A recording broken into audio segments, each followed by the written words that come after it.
Les amis, j'espère que vous allez bien. Alors voilà, une petite réflexion que je me suis faite.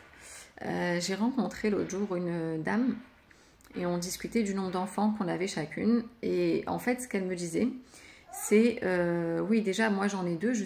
En plus, mon deuxième n'était pas prévu aussi vite. Il voulait avoir d'autres enfants, mais il n'était pas prévu qu'ils viennent aussi vite.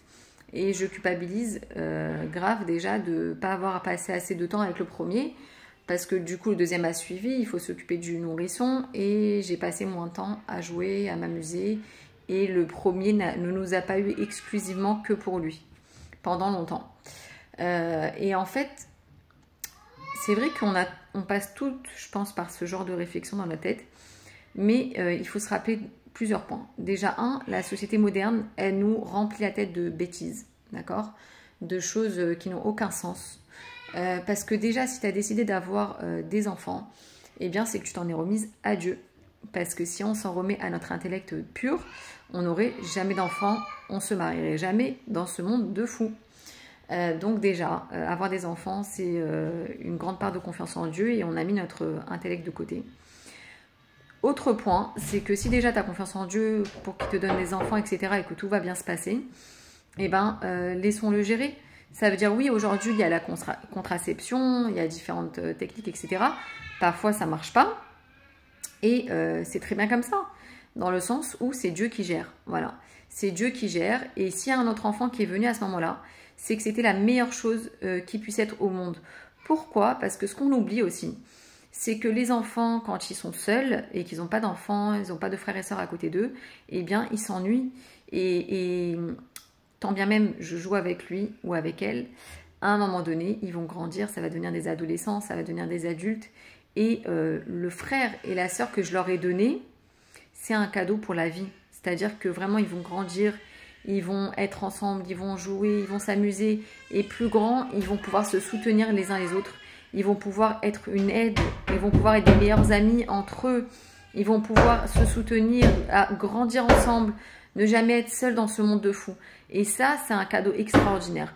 Donc même quand un enfant, par exemple, il a des pointes de jalousie, ce qui est normal et naturel et sain, lui dire, mais ton frère ou ta sœur, mais c'est un cadeau pour l'éternité. C'est le plus important du monde avant même tes amis, avant même tes copines, tes copains. C'est les êtres les plus importants au monde après papa, maman. Et ça, il faut remettre les choses à leur place parce que on n'a pas à culpabiliser d'avoir un autre enfant. Et puis quoi encore ? Parce qu'il faut se rappeler que la période, il y a l'horloge biologique chez une femme et que le temps passe, hein, les années passent, les mois, les jours, etc. Donc si c'est pas maintenant, c'est quand ? Donc si Dieu a donné une âme supplémentaire dans le foyer, c'est une bénédiction supplémentaire. Et il ne faut pas culpabiliser de ça envers l'enfant qui est déjà là. L'enfant qui arrive ne prend la place de personne. Il va juste trouver la sienne. Il y a assez de place dans le cœur des parents pour autant d'enfants que Dieu donne. Dieu, il donne un amour infini dans le cœur et il y a la place pour chaque enfant. Tout le monde trouve sa place. Et voilà, ça c'était important pour moi de partager avec vous. N'hésitez pas à me dire en commentaire ce que vous en pensez. Voilà, belle journée et que Dieu puisse donner beaucoup de bénédictions de ce style, prévu ou imprévu, à tous ceux qui le souhaitent, à toutes les mamans qui essaient d'avoir des enfants et qui n'y arrivent pas avec l'aide d'Hachem, que Dieu leur exauce leurs souhaits, les souhaits de leur cœur. Bye bye, bonne journée. Et surtout, ce qu'on oublie, c'est que si Dieu envoie une âme sur terre, c'est qu'elle a une mission à accomplir dans ce monde et qu'elle ne demande que ça. Elle ne demande que à descendre, à accomplir sa mission dans ce monde. Donc voilà, si on veut être une part de tout ça, eh ben, on laisse les choses se dérouler, on a confiance. Et surtout, quand l'enfant est déjà arrivé, il ne faut pas culpabiliser du tout. Parce que les enfants ils ressentent tout et qu'ils peuvent grandir avec tout ça dans leur être, c'est dommage.